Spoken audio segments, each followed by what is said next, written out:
জয় হিন্দ দোস্ত from Assam home guard কি খবৰ আপোনালোকৰ খবৰ নিশ্চয় ভাল আৰু মোৰো ভাল বেয়া মাজতে চলি আছে থাম্বনেল দেখি আপোনালোকে নিশ্চয় গম পাইছে হয় আজি মই কোনো ধৰণৰ হোমগাৰ্ডৰ আপডেট লৈ অহা নাই কিয়নো বৰ্তমানলৈকে একো আপডেট মই পোৱা নাই আহিলে মই নিশ্চয় আপোনালোকক হোমগাৰ্ডৰ ওপৰত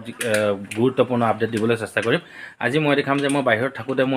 মোৰ ডিউটি জেগাডোখৰ কেনেকুৱা আছিলে বা মোৰ ডিউটি প্লেচটো কেনেকুৱা আছিলে তাত এটা বিৰাট ডাঙৰ কালী মন্দিৰ আছিলে আৰু কালী মন্দিৰৰ পৰিৱেশটো কেনেকুৱা মই আপোনালোকক দেখাবলৈ চেষ্টা কৰিম ভিডিঅ'টো অকণো স্কিপ নকৰাকৈ শেষলৈকে চাই থাকিব আৰু যদি চেনেলটো চাই ভাল লাগে বা ভিডিঅ'টো চাই ভাল লাগে যিমান পাৰে শ্বেয়াৰ কৰিব ভিডিঅ'টো আৰু চেনেলটো যিমান পাৰে ছাবস্ক্ৰাইব কৰি দিব তো বলক তেনেকুৱা আজি ভিডিঅ'টো আমি আৰম্ভ কৰোঁ চ' আজি মই আপোনালোকক এটা কালী মন্দিৰ দেখাম মানে বাহিৰৰ পৰাই দেখাম মানে ভিতৰত মানুহ সোমাব পাৰি কিন্তু কেমেৰা নিয়া এলাউ নাই গতিকে আপোনালোকক কালী মন্দিৰটো দেখাম আপোনালোকে কেনেকুৱা লাগে কালী মন্দিৰটো চাই মোক প্লিজ কমেণ্টত জনাব চ' অলপ দেৰি নকৰি আমাৰ কালী মন্দিৰৰ ভিডিঅ'টো আৰম্ভ কৰোঁ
বাহিৰৰ পৰাই দেখালোঁ ভিতৰত সোমোৱা এলাউ নাই মানে ভিতৰত সোমাব পাৰি মানুহ কিন্তু কেমেৰা নিয়া এলাউ নাই গতিকে আপোনালোকক বাহিৰৰ পৰাই দেখালোঁ কেনেকুৱা লাগিলে কমেণ্টত জনাব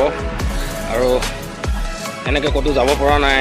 লকডাউনৰ কাৰণে বহুত জেগা যোৱাই হোৱা নাই চ' ওচৰতে আছিলে মন্দিৰটো ভাবিলোঁ ভালকৈ ভিতৰ যাই কিনে দেখাম কিন্তু কেমেৰা নিয়া এলাউ নাই গতিকে বাহিৰৰ পৰাই দেখালোঁ আৰু ভিডিঅ'টো বহুত ডাঙৰ হয় বহুত ভাল লাগে তো গাইজ ভিডিঅ'টো চাই আপোনালোকক কেনেকুৱা লাগিলে প্লিজ কমেণ্টত জনাব আৰু যদি মোৰ চেনেলটোলৈ এতিয়ালৈকে তো গাইজ ভিডিঅ'টো চাই আপোনালোকক কেনেকুৱা লাগিলে প্লিজ কমেণ্টত জনাব আৰু বিশেষকৈ কালী মন্দিৰটো চাই কেনেকুৱা লাগিলে আৰু জেগাডোখৰ কেনেকুৱা প্লেচটো কেনেকুৱা লাগিলে আপোনালোকে কমেণ্ট কৰি জনাব আৰু ভিডিঅ'টো যিমান পাৰে শ্বেয়াৰ কৰিব চেনেলটো ছাবস্ক্ৰাইব কৰি দিব তো আজিলৈ জয় হিন্দ জয় ভাৰত